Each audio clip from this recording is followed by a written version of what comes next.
വചനകേൾവിയിലേക്ക് എല്ലാവർക്കും സ്വാഗതം. പ്രതിദിന വിശുദ്ധ വേദ പുസ്തക വായന 810 ദിവസം.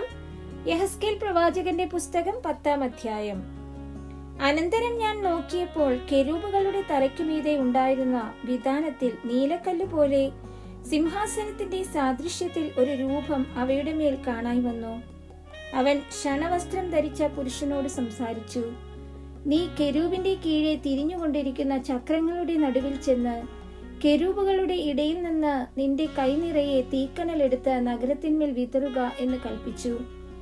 അങ്ങനെ ഞാൻ കാണുക അവൻ ചെന്നു ആ പുരുഷൻ അകത്ത് ചെല്ലുമ്പോൾ കെരൂബുകൾ ആലയത്തിന്റെ വലത്തുഭാഗത്തു നിന്ന് മേഘവും അകത്തെ പ്രാകാരത്തിൽ നിറഞ്ഞിരുന്നു.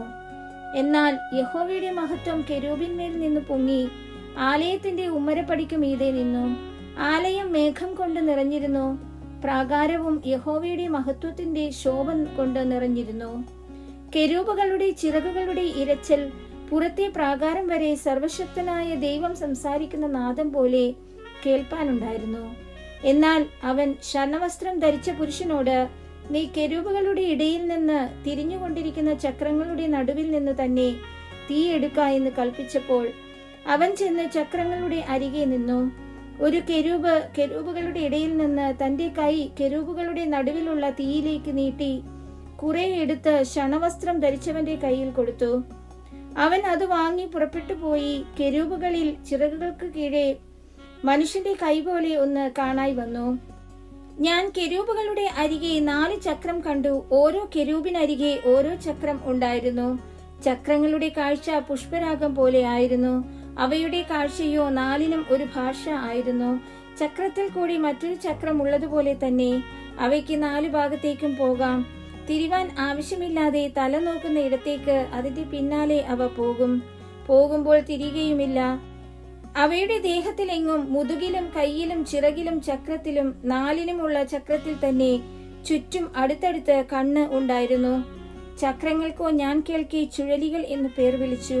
ഓരോന്നിനും 4 മുഖം ഉണ്ടായിരുന്നു. ഒന്നാമത്തെ മുഖം കെരൂബ് മുഖവും, രണ്ടാമത്തേത് മാനുഷ്യമുഖവും, മൂന്നാമത്തേത് സിംഹമുഖവും, 4ാമത്തേത് കഴുകുമുഖവും ആയിരുന്നു.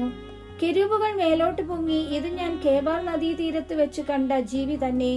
കെരൂബുകൾ പോകുമ്പോൾ ചക്രങ്ങളും ചേർന്ന് തന്നെ പോകും. ഭൂമിയിൽ നിന്ന് പൊങ്ങുവാൻ കെരൂബുകൾ ചിറക് വിടർത്തുമ്പോൾ ചക്രങ്ങൾ അവയുടെ പാർശ്വം വിട്ടുമാറുകയില്ല. ജീവിയുടെ ആത്മാവ് ചക്രങ്ങളിലായിരുന്നത് കൊണ്ട് അവ നിൽക്കുമ്പോൾ ഇവയും നിൽക്കും, അവ പൊങ്ങുമ്പോൾ ഇവയും പൊങ്ങും. പിന്നെ യഹോവയുടെ മഹത്വം ആലയത്തിന്റെ ഉമ്മരപ്പടി വിട്ട് പുറപ്പെട്ട് കെരൂബുകളിൻ മീതെ വന്നു നിന്നു. അപ്പോൾ കെരൂബുകൾ ചിറക് വിടർത്തി. ഞാൻ കാണുക ഭൂമിയിൽ നിന്ന് മേലോട്ട് പൊങ്ങി. അവ പൊങ്ങിയപ്പോൾ ചക്രങ്ങളും ചേർന്ന് തന്നെ ഉണ്ടായിരുന്നു. എല്ലാം കൂടി യഹോവയുടെ ആലയത്തിന്റെ കിഴക്കേ പടിവാതിൽക്കൽ ചെന്ന് നിന്നു. ഇസ്രായേലിന്റെ ദൈവത്തിന്റെ മഹത്വവും മേലെ അവയ്ക്കു മീതെ നിന്നു. ഇത് ഞാൻ കേബാർ നദീ തീരത്ത് വെച്ചു ഇസ്രായേലിന്റെ ദൈവത്തിന്റെ കീഴെ കണ്ട ജീവി തന്നെ. അവ കെരൂബുകൾ എന്ന് ഞാൻ ഗ്രഹിച്ചു. ഓരോന്നിനും 4 മുഖവും 4 ചിറകും ഉണ്ടായിരുന്നു. ചിറകിൻ കീഴെ മനുഷ്യ കൈ പോലെ ഒന്നുണ്ടായിരുന്നു. അവയുടെ മുഖരൂപം വിചാരിച്ചാൽ ഞാൻ കേബാർ നദീതീരത്ത് വെച്ച കണ്ട മുഖങ്ങൾ തന്നെ ആയിരുന്നു. അവയുടെ ഭാഷയും അവ ഒക്കെയും തന്നെ. അവ ഓരോന്നും നേരെ മുമ്പോട്ട് തന്നെ പോകും.